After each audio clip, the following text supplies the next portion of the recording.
Día. Muy interesante lo que he podido escuchar hasta ahora. Pido disculpas porque me conecté no hace mucho debido a múltiples tareas que tenía que desempeñar como en mi cargo académico, clases entre otras cosas, y paso entonces a realizar mi presentación. Yo planteo el tema en un sentido amplio de cómo habitar el planeta, porque estamos en un proceso de cambio climático, que seguramente hay demasiada evidencia en cada uno de nuestros países que hoy día están indicando que tenemos que adaptarnos y necesitamos tomar acciones que sean, ojalá de manera conjunta y respaldada entre las distintas naciones y sus ciudadanías, porque enfrentamos una situación muy compleja, como las lamentables fotografías que yo elegí en esta oportunidad para que las compartiéramos. Es solo como una muestra, un botón, porque esto es recurrente. El cambio climático nos lleva al desarrollo de situaciones extremas respecto al clima, fenómenos que pueden o no desencadenar desastres como los incendios forestales, los huracanes, las inundaciones, etcétera. Hay un planeta cambiante que nos está diciendo que cada vez es mayor la intensidad de estos eventos extremos y también aumenta la frecuencia. Como eso hace que nosotros tengamos que pensar o replantearnos, lo estamos escuchando permanentemente, en cómo vamos a seguir hacia adelante, eh, avanzando en el habitar en un planeta que tiene esta condición, y además se suma como otra condición adicional el hecho de que estamos con una sobrepoblación enorme en el planeta, que hace que la demanda por viviendas es dramáticamente creciente. Y no tenemos respuesta para eso. Entonces, yo en algunos casos como este, por ejemplo, solamente voy a hacer algunas menciones de los principales problemas que estamos enfrentando con respecto a esta sobrepoblación que tiende a habitar donde se puede, no siempre bajo condiciones reguladas, y cada vez en condiciones de mayor hacinamiento. Entonces, aquí ya tenemos un problema claramente identificado que está asociado a los tipos de suelo que nos provocan las precipitaciones, estas intensas precipitaciones, hinchamiento del suelo que antes no era tan corriente, no era tan habitual verlo, y que provoca deslizamiento de suelo, en otros casos mucho más graves, remociones en masa. Hay muchas casas ubicadas en condiciones de riesgo, y en muchos lugares, hablo principalmente por mi país, que es donde más conozco, falta trabajar el tema de establecer cuáles son las zonas de riesgo y cuáles son las causales de esos riesgos.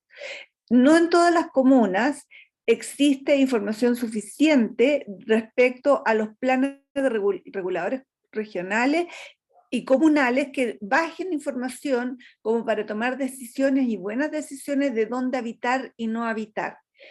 Sabemos que esto es una confrontación permanente respecto a la presión inmobiliaria, que es creciente, es muy fuerte, con municipios que de repente no son tan fuertes en manejo de legislativo, que permiten la instalación de viviendas en zonas que son realmente riesgosas. No tengo muchos ejemplos acá, pero para nosotros es una situación crítica, por ejemplo, toda la zona costera. Como nosotros somos esta delgada franja a la orilla del Océano Pacífico, tenemos un nivel de exposición gigantesco respecto a la posibilidad de tsunamis que terminen por dañar edificaciones, evidentemente, pero también por el hecho de que va a haber muchísima población afectada. Entonces, otros problemas que se mencionan frecuentemente en relación a los tipos de suelo son la licuación de suelos y los aluviones. Estas condiciones Yo las estoy mencionando para no concentrar todo el análisis solo en el punto al que voy a ir enseguida, que tiene que ver con interfaz de incendios forestales, pero sí quiero decir que este tema de las tipologías de suelo, cómo esas tipologías de suelo impactan sobre la agricultura, impactan también sobre la actividad forestal, lo estamos viendo, yo lo estoy escuchando a todos ustedes, cómo coinciden las problemáticas, como pasa, por ejemplo, que nosotros hicimos algo que pareció un negocio exitoso, las plantaciones de especies exóticas como Pino radiata, Eucalyptus globulus en nuestro país, y de alguna manera invadimos territorios. Nosotros tendemos a pensar que mayormente fueron suelos que habían dejado de ser de clasificación agrícola y por desgaste pasaron a suelos tipo clase 7, 8, que estaban desprovistos de vegetación y se aprovecharon para estas plantaciones. Pero al paso de los años, la verdad es que también se va teniendo mucha evidencia de que no quedó solo ahí en reforestar suelos desprovistos de vegetación, sino que también ha habido sustitución de bosque nativo. Entonces estamos coincidiendo en un conflicto que no es menor, es importante y tiene que ver con cómo los humanos hemos estado invadiendo el planeta y estamos dejando demasiado poco espacio para un ecosistema prístino. Recuerdo un documental de David Attenborough que habla de que ya llevamos una invasión que va sobre el 70% del territorio, es decir, es peligroso para nosotros como humanidad seguir este proceso invasivo, pero no se frena mientras la demanda por habitar de la población y también de producir es creciente. Otros ejemplos, aquí ya quiero ir un poquitito acercándome algo más hacia el tema a los que los quiero llevar, y que tiene que ver con que a pesar de esta situación difícil de vivir en climas tan cambiantes y tan complejos, en algunas partes del mundo sí se han podido adaptar un poco a soluciones con huracanes y con tsunamis. Acá tengo algunos ejemplos, me parece que esta es un edificio de 6 pisos en Canadá. Acá tengo un ejemplo en Florida. Entonces, estos ejemplos nos están diciendo de que habitar en construcciones de madera no necesariamente significa que la vivienda tiene que ser precaria y tiene que ser insegura. Sí se puede tomar resguardo respecto a asegurar viviendas que están ubicadas en condiciones extremas.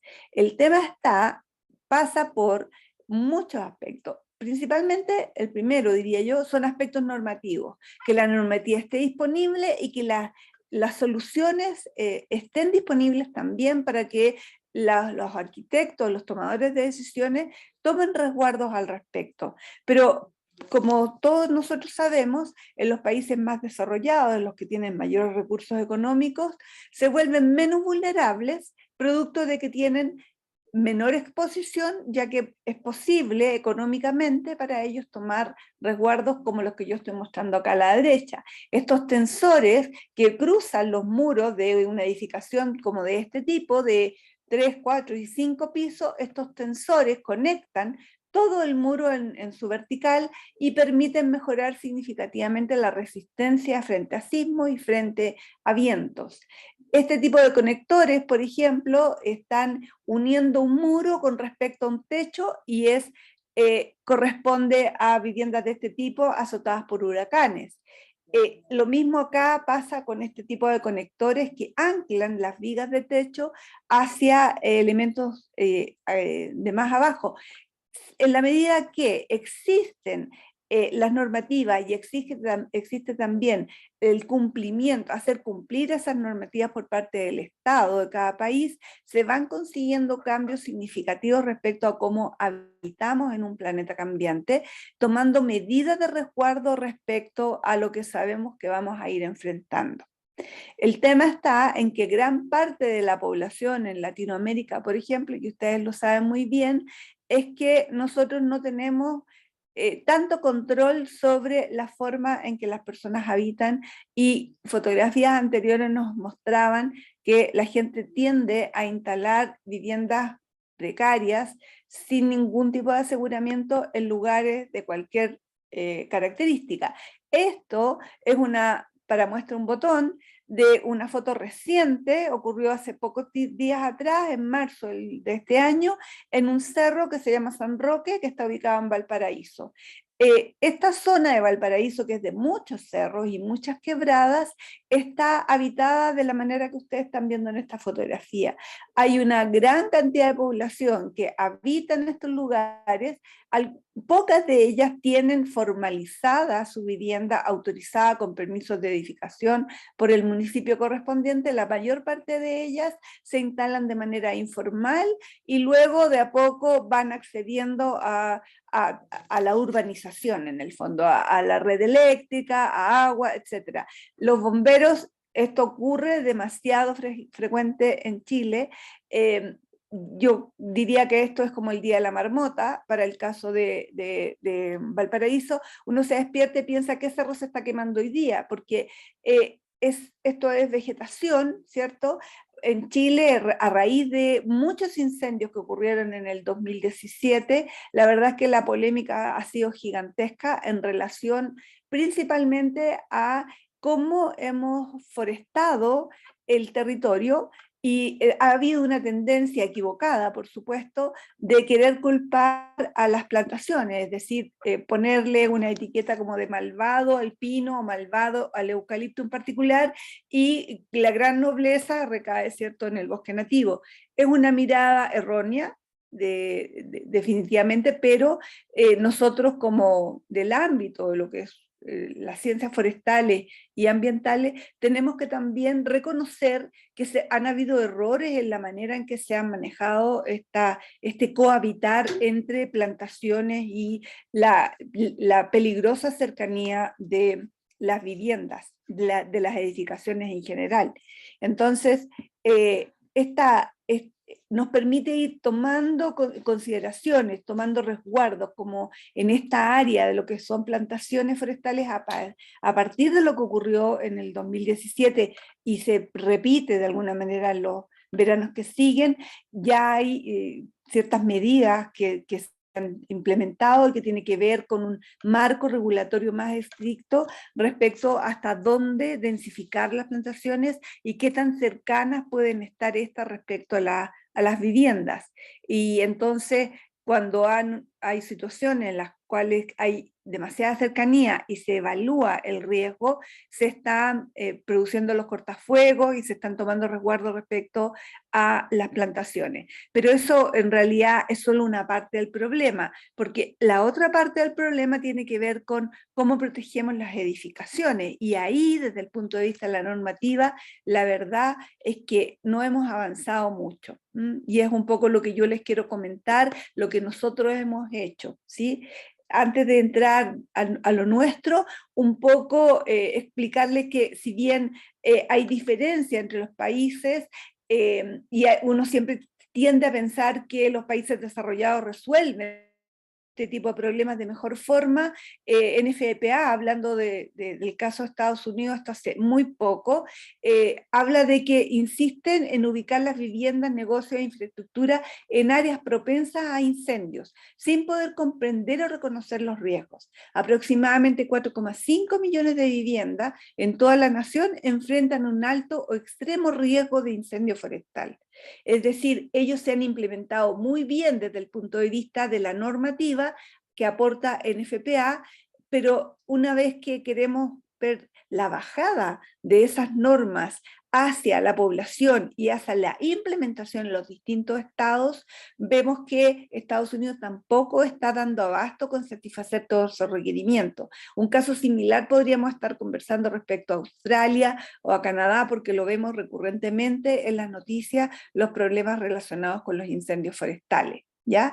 Entonces, no solo el problema está por ese lado, sino que también es que ellos plantean que se deben contratar guardabosques, ingenieros, biólogos, etcétera, especialistas, que trabajen de manera preventiva para aumentar las actividades de tratamiento y restauración previa a la ocurrencia de incendios forestales. Yo quise tomar el caso de Estados Unidos como ejemplo porque la verdad es que es el mismo problema recurrente que tenemos nosotros acá en Chile, porque la verdad es que desde el punto de vista CONAF, la Corporación Nacional Forestal y el Estado de Chile se han tomado medidas respecto al combate de incendios forestales. Se ha invertido muchísimo dinero en todo el aparataje de equipo y de cuadrillas para combatir los incendios en la época en que estos aparecen con mayor intensidad. La verdad es que antes partían en diciembre las temporadas, ahora ya parten como en octubre y se extienden hasta mayo, tiene que ver obviamente con el cambio climático. Pero es el mismo problema. Vamos a actuar sobre el hecho consumado, es decir, se produce un incendio y vamos a apagarlo, pero en materia preventiva el trabajo que se está haciendo es débil y no estamos trabajando sincronizadamente con las comunidades, no lo suficiente, no es que no se haga nada, aún es completamente insuficiente. ¿Ya? Los que hacen las políticas estatales tienen que crear planes para asignar más financiamiento para el tratamiento de combustible, dicen en Estados Unidos, o arriesgarse a presenciar un crecimiento del problema. Ellos hacen el levantamiento de la alerta respecto a un tratamiento de combustible, un tratamiento preventivo respecto a los combustibles. Nosotros, en nuestro caso, se conversa el tema a nivel técnico, los que estamos metidos en esto lo sabemos, lo entendemos, lo compartimos, pero yo diría que no está arraigado para nada en la población. Hay otros temas que se empiezan como a instalar como campañas de difusión, en nuestro caso, y es que la gente tiene un teléfono donde llamar si ve un incendio que esté iniciándose, en ese tipo de cosas. Hay ciertas advertencias a no participar en los incendios, pero más como de asegurar a la población que no sufra las consecuencias del incendio por la vía de la evacuación, pero en el ámbito preventivo para nada. Bueno, aquí me quiero acercar un poquitito a un proyecto que terminamos hace poco, un proyecto de investigación con algunos colegas, tanto del área forestal, especialistas en incendios forestales, como gente del área de arquitectura, de urbanismo. Estudiamos una localidad, una comuna muy importante de la región metropolitana de Chile, que se llama San José de Maipo. Es una zona cordillerana de 520.000 hectáreas, y que tiene una condición geomorfológica muy compleja, porque son 104 las quebradas que hay acá, hay vegetación nativa, acá en esta zona no tenemos plantaciones forestales, y tiene una sola vía de evacuación, que es la que estoy marcando acá en este color celeste. Esta vía de evacuación se llama G25, y lo que ustedes están viendo aquí a la derecha fue un levantamiento de un mapa de prioridad de protección que lo hizo mi colega con quien compartí esta investigación, Miguel Castillo, especialista en incendios forestales, en el que se fijó, de acuerdo a las características del territorio, se fijaron prioridades de protección a través de un modelo de simulación. Entonces, el mapa nos está diciendo que obviamente lo que está más en rojo son zonas de alta prioridad de protección, alejándose hacia los colores más amarillos, hay menor intensidad de la probabilidad de que ocurran incendios forestales. Lo que pasa en este caso en particular, asociado a lo que estoy diciéndole, es que el 97% de las localidades en este lugar está con alta prioridad de protección. ¿A qué se refiere con esta alta prioridad de protección? Quiere decir que si nosotros no tomamos los resguardos de mitigar, por ejemplo, la cantidad de carga combustible que se encuentra ubicada en estos lugares, si no se toman precauciones de preparar a la población para ver cómo evacuamos este lugar, si no se establecen zonas seguras, si no hay agua, por ejemplo, disponible en ciertos lugares estratégicos para enfrentar un posible incendio y una serie de otras medidas, aquí estamos en una condición extremadamente grave respecto a la posibilidad de que ocurra una evacuación solo por esta única vía de salida hacia la ciudad. ¿ah? Porque ya les dije, esta zona es cordillerana. Entonces, sí, la población flotante que en el verano aumenta 50 veces, porque en esta localidad no viven más de 17.000, 20.000 personas, pero en el verano hay un aumento increíble, y los fines de semana también, porque está relativamente cerca de Santiago, a una hora, un cuarto de Santiago, entonces mucha gente los fines de semana se va hasta esta localidad. Entonces, el evacuar todos hacia esta ruta significa que esto va a ser un foco donde probablemente puede morir mucha gente por el abrazamiento de las llamas. Entonces, tomamos muchas precauciones respecto a esto, estudiamos mucho el tema en la mayor profundidad que pudimos, con un equipo importante de investigadores de distintas partes, incluso algunos invitamos desde otros países como Portugal, que han vivido experiencias similares, y pudimos establecer un protocolo de cómo enfrentar la situación. Pero eso es desde el punto de vista de nuevo, que tiene que ver con temas territoriales y de la vegetación. Pero el proyecto se dirigía más hacia la evaluación también de las infraestructuras.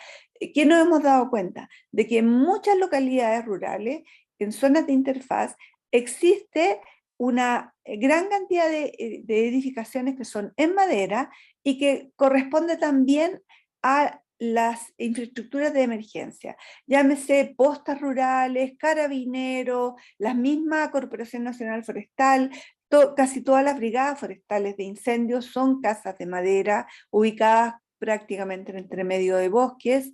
Entonces, carabineros, ambulancias, bomberos, etcétera, están ubicados en zonas donde obviamente necesitamos que todo este sistema de emergencia funcione. Algo similar ocurría en el momento que tuvimos el terremoto del 2010 y nos dimos cuenta de que estas unidades de emergencia estaban en el borde costero arriesgando tsunami porque estaban a escasos 500 metros de la costa. Entonces se han ido tomando ciertos resguardos en ese sentido. En el caso del estudio que hicimos un catastro de las viviendas en la localidad y hicimos un fuerte levantamiento de la vulnerabilidad de los involucrados y tomamos medidas conjuntas. Es decir, tuvimos mucho tema social en relación a talleres de debate, de conversación con los lugareños, nos hicieron ver un montón de cosas que son de conocimiento popular. Por ejemplo, a los lugareños no se les ocurriría evacuar en una situación de emergencia por la ruta G25, sino que ellos saben que bajan por el lecho del río y lo hacen de una manera mucho más segura. Hay un río cerca que llega hasta abajo. Entonces, fue interesantísima la experiencia de haber compartido con ellos y con los comités de operación de emergencia y la opinión de mucha gente. Trabajamos en distintas etapas, dividimos en escuelas, en estas unidades de salud, hospitales y postas, también en turismo, muchos hoteles, es una zona muy turística, muchos hoteles también fueron evaluados y las viviendas. ¿Qué hicimos para enfrentar un poco esto? Bueno, nos enfocamos hacia ver cómo se resuelve desde el ámbito normativo el problema en otros países y acogimos como de las más importantes, las más regalonas, dos normas internacionales, estas de Australia, la AS 3959, que establece un sistema VAL, que significa la priorización también de áreas prioritarias de incendios forestales, es decir, de acuerdo a un nivel de gravedad o peligrosidad de los incendios en Australia. Esta norma nos dice cómo construir. ¿Podemos habitar territorios de alta prioridad de incendios forestales? Sí, pero prácticamente hay que hacerse un búnker, y eso establecido por ley. En las normas NFPA, que son muchísimas, la verdad es que yo no las conocía todas. A través de estos proyectos fui aprendiendo y veo que es dinámico, está cambiando todos los años. Tomé esta como ejemplo, la 1144, que permite la evaluación de riesgos de incendios forestales y nos permite hacer las medidas de mitigación recomendadas con la vegetación, otros combustibles y con las estructuras del sitio mismo. Entonces nosotros terminamos haciendo un protocolo para la evaluación de las infraestructuras críticas como primer paso para preparar finalmente un plan comunitario de acción preventiva frente a desastres. En este equipo de investigación trabajamos como 2 o 3 colegas que pertenecemos al programa de reducción de riesgo de desastres de la Universidad de Chile. Y entre distintas profesiones que nos importa mucho la transdisciplina, es decir, hacer estas miradas múltiples para llegar a soluciones que son complejas de elaborar. Vimos entonces todo esto de la experiencia internacional, nos convencimos de que la mirada que se está teniendo respecto a este tema es que se pueden construir comunidades resilientes, hay misiones donde las personas incluso no tendrían que abandonar sus casas durante un incendio forestal, incluso aunque el incendio podría atravesar el vecindario y no afectar a ninguna de las estructuras. Hay gente en estos países que han implementado este tipo de normativa que defienden mucho esa postura. Bueno, nosotros en Chile vivimos para el 2017 incendios de gran envergadura en una localidad que se llama Santa Olga, por ejemplo, en que se tuvo que evaluar completa la localidad, a todas las personas, sacarlas de ahí, porque horas antes se sabía que el fuego iba a llegar ahí, iba a arrasar con todo, y ocurrió tal cual. La velocidad del viento, las condiciones se dan de una manera espantosa para que los incendios puedan dejar realmente un desastre de proporciones mayores. Y yo hasta hoy día, a pesar de todo lo que he estudiado, no estoy ni segura ni tampoco garantizaría algo como lo que dice aquí, ¿ya? Lo que yo acabo de leer. Creo que la evacuación es la medida más inteligente frente a una situación así, pero en términos preventivos sí se pueden hacer muchas cosas si uno logra salvar su vivienda y después volver, pero por ningún motivo la idea de no evacuar. Entonces, el protocolo que estamos nosotros conversando acá debe ser específico, de acuerdo a las condiciones de cada localidad, porque la vegetación cambia, la infraestructura también cambia, las vías de evacuación, las capacidades, todo cambia. Como el ejemplo de la localidad de San José de Maipo que yo les mostraba. Las comunidades en conjunto con sus autoridades deben tener un plan. Lo importante aquí es promover y hacer campañas, todas las que sean necesarias para que las comunidades se involucren en el tema y no queden dependientes de que alguien va a venir a rescatarlos, porque las condiciones climáticas, muchas veces los incendios forestales, hacen que por el humo ni siquiera los brigadistas puedan acercarse a los lugares. Entonces, hay muchos temas aquí que son transversales, que tienen que ver con las vías de comunicación, los teléfonos celulares se caen, no sirven. Hay mucha gente que entra, y esta es una gran lección que nosotros aprendimos en todos estos 4 o 5 años de investigación que hemos estado trabajando en el tema, es que las personas van a lugares de turismo sin tener ninguna idea de dónde están. Muchas veces uno llega de noche, entra a una cabaña o entra a un hotel y no conoce nada del entorno donde está. Si hay riesgo de cualquier tipo de tsunami, de incendio, de remoción en masa o lo que sea, la verdad es que el turista ni siquiera se entera, porque muchas veces para evitar el riesgo de que los turistas se desencanten de la idea de ir a un lugar, las mismas cadenas hoteleras tienden a no decir los riesgos que hay asociados al lugar donde ellos están recibiendo a los turistas. Y eso es realmente pésimo.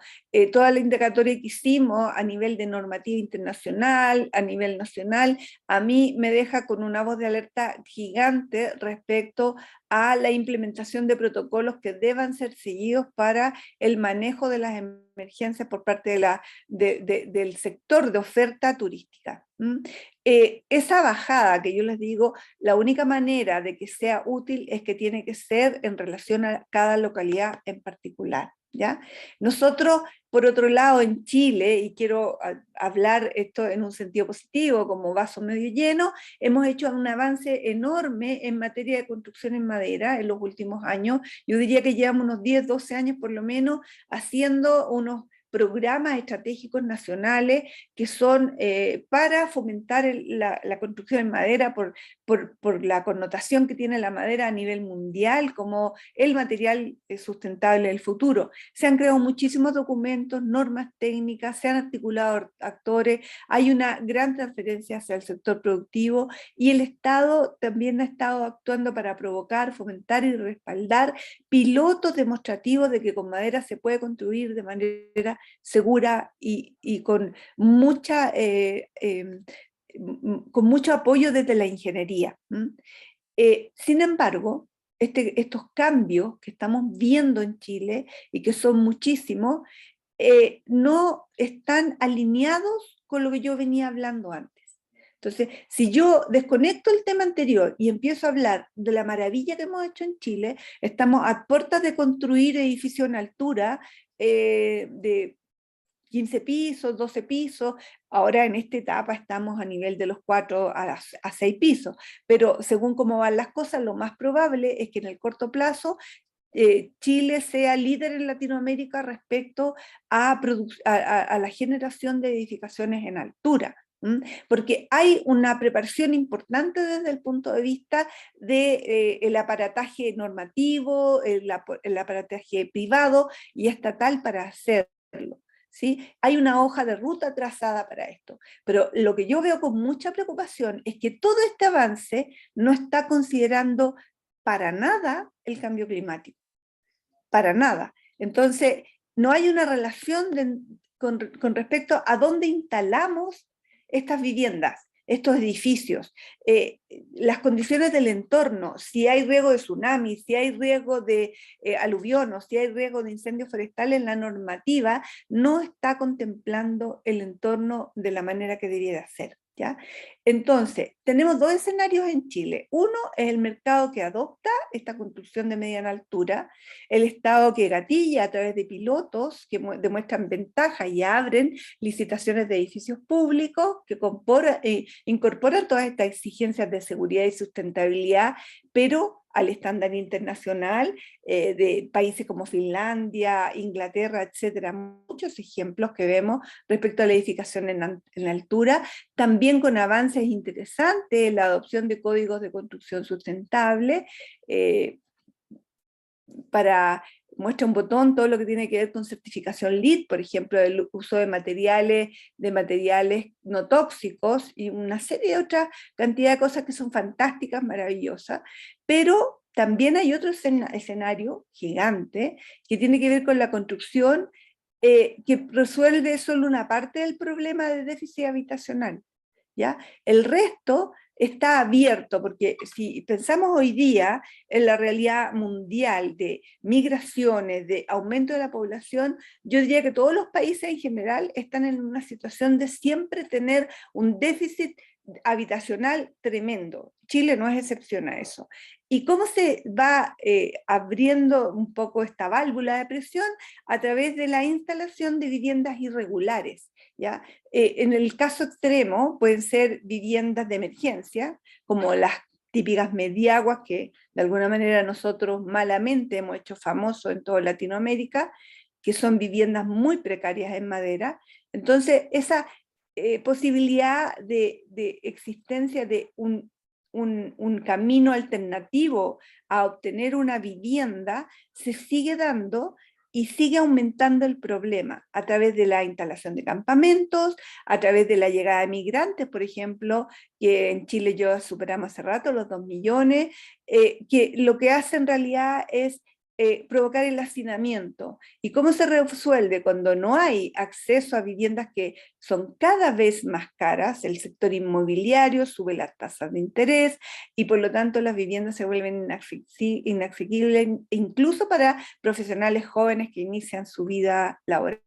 Entonces se vuelve algo mucho más distante y las personas terminan viviendo hacinadas y en condiciones mucho más precaria. Y la madera, en ese caso, ayuda de alguna manera a mitigar el problema habitacional, pero de mala manera.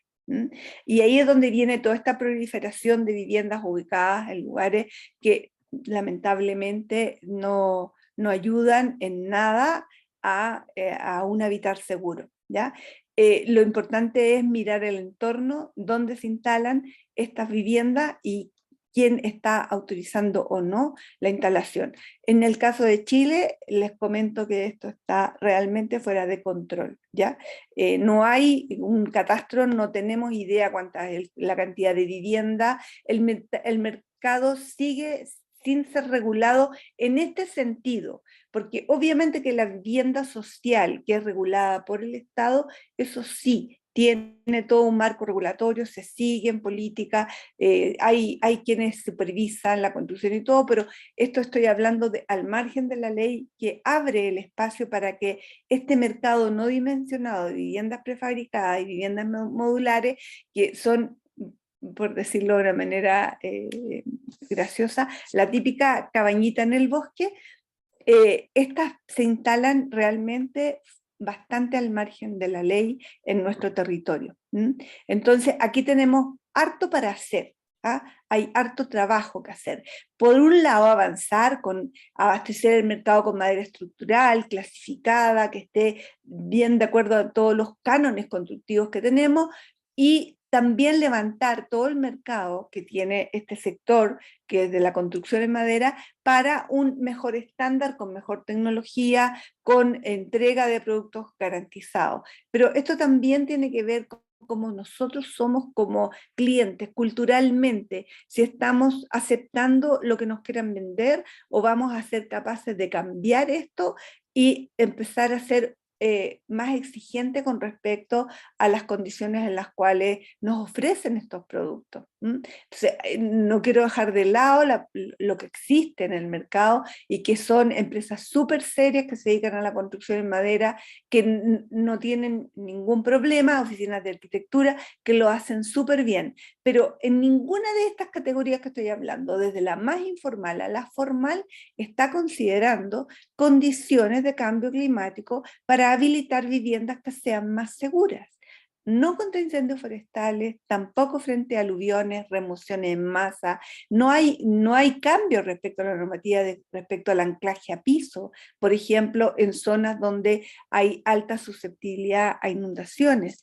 No hay estudios que sean difundidos para hacer este cambio. Yo siento que aquí hay una decisión disyuntiva y disruptiva respecto a quienes van a satisfacer la demanda de viviendas para el futuro.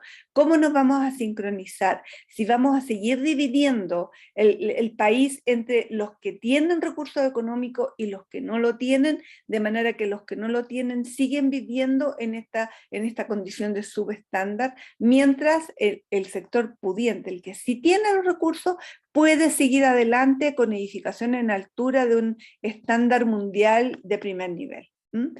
¿Qué cambios hemos implementado y que pueden servir, obviamente, para ir avanzando, para que todo el mundo avance?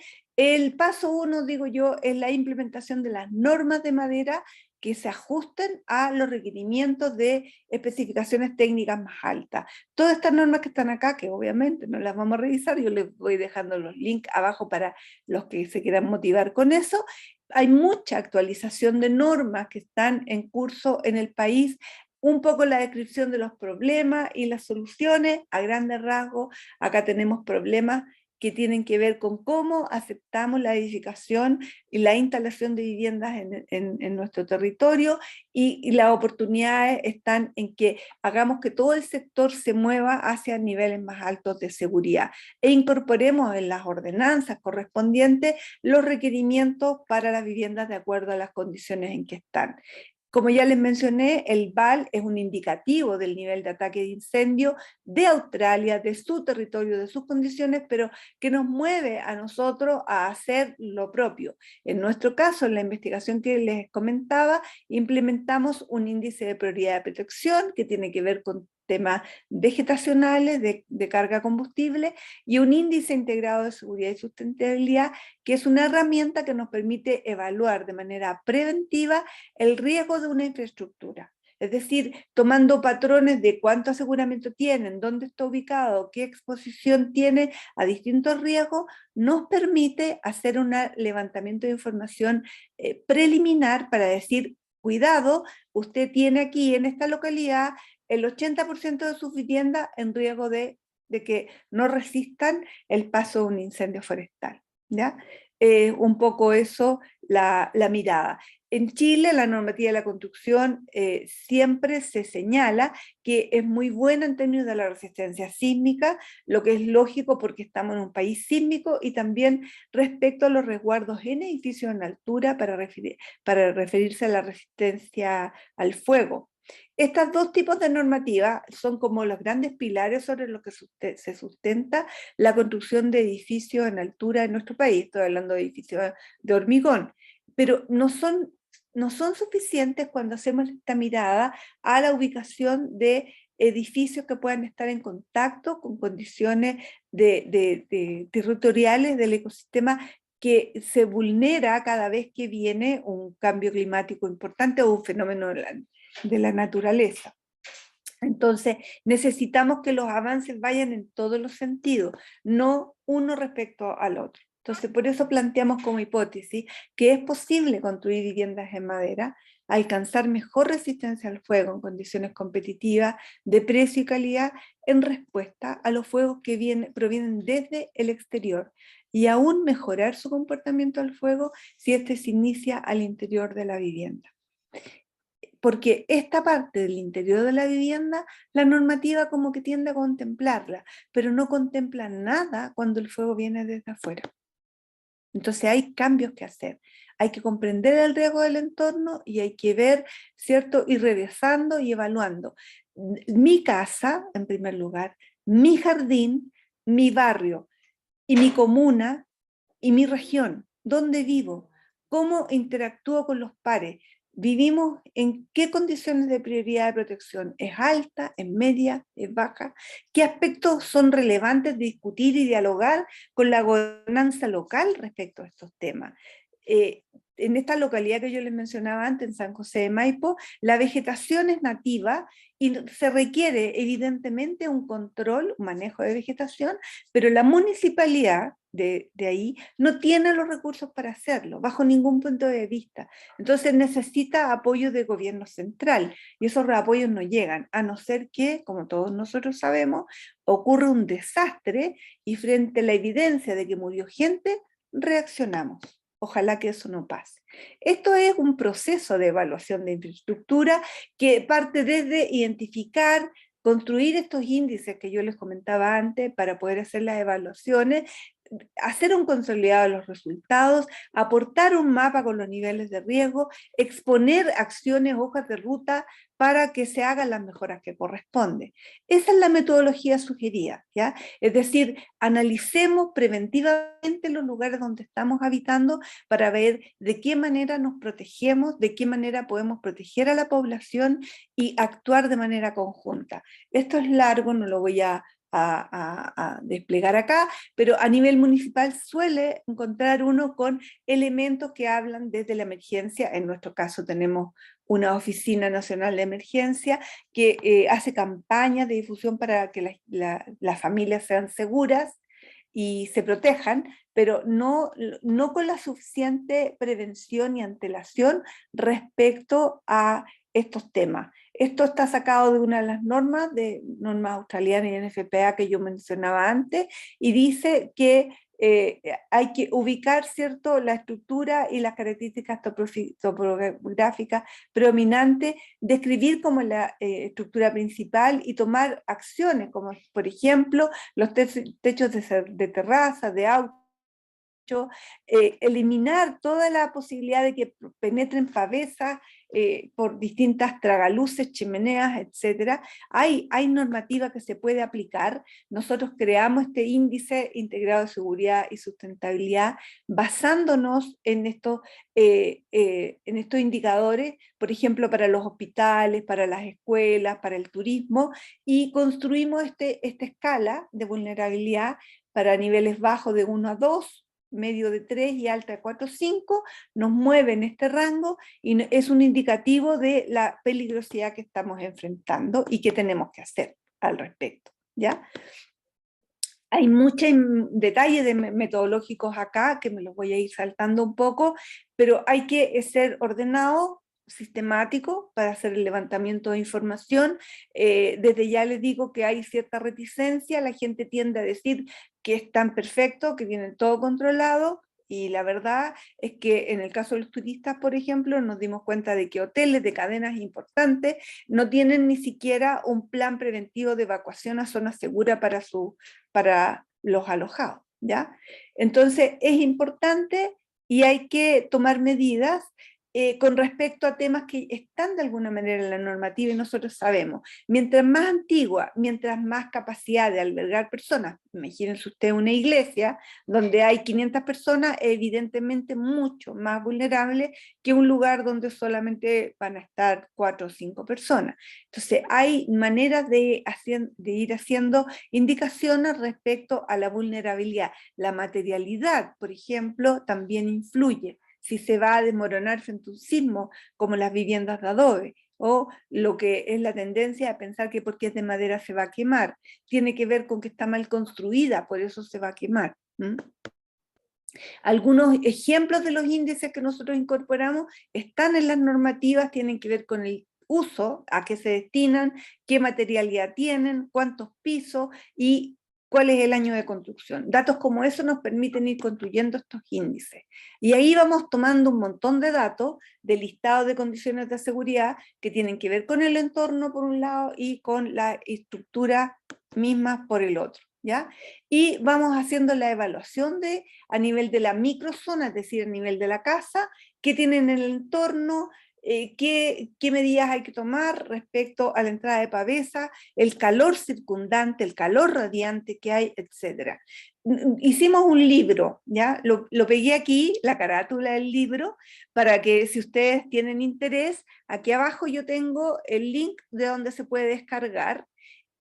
Cuando termine la presentación les puedo pegar este link en el chat por si tienen interés en revisarlo en más detalle. Yo creo que es útil seguir un poco esta tendencia metodológica, si ustedes quieren, porque yo creo que hay que adaptarla a cada situación en particular, pero esto es como una recomendación clásica que aparece en todas partes. La Corporación Nacional Forestal Chilena lo hace, dice que limpie el entorno, mantenga techo y canales libres de basura, de vegetación, hojas secas, mantener el espacio de autoprotección, que normalmente se recomiendan del orden de 30 metros, ventanas y tragaluces de vidrios dobles y sellados con materiales no inflamables, usar vidrio reforzado con alambre y cubiertas de plástico térmico en tragaluces, sellar grietas juntas y todo por donde pueden entrar las pavesas, usar techos de materiales no combustibles y lugares relevantes de proteger son el techo, los ductos de ventilación y terraza. Y por ductos de ventilaciones por donde entrar las brasas y pavesas. Entonces, esta revisión constante, sabemos y entendemos que mucha gente de escasos recursos es incapaz de hacerlo más allá de pedirles que ordenen y no peguen la leña, por ejemplo, a la orilla de la casa. Ese tipo de cosas, recomendaciones se pueden hacer, pero cambiar de materialidades, usar mallas de alambre de acero que son súper caras, son más difíciles de alto costo. Necesitan un apoyo. Entonces, escuchaba la expositora anterior cuando hablaba de buenas prácticas. Nosotros acá también tendemos a hablar de buenas prácticas que también ayudan mucho con este problema: la limpieza de canaleta, el recoger y retirar material de podas, sellar y cerrar lo más posible las aperturas, retirar todo el material combustible circulante, y lo que no hay que hacer es acumular basura, tener techos combustibles, árboles grandes cerca de la casa, puentes combustibles entre la casa y el bosque. Medidas esenciales, hay muchísimo más descrito, pero para efectos de la conferencia lo dejo hasta acá. Muchas gracias. En cualquier caso, estamos para responder sus consultas. Me pasé, parece, un poquitito en el tiempo, así que pido las disculpas del caso.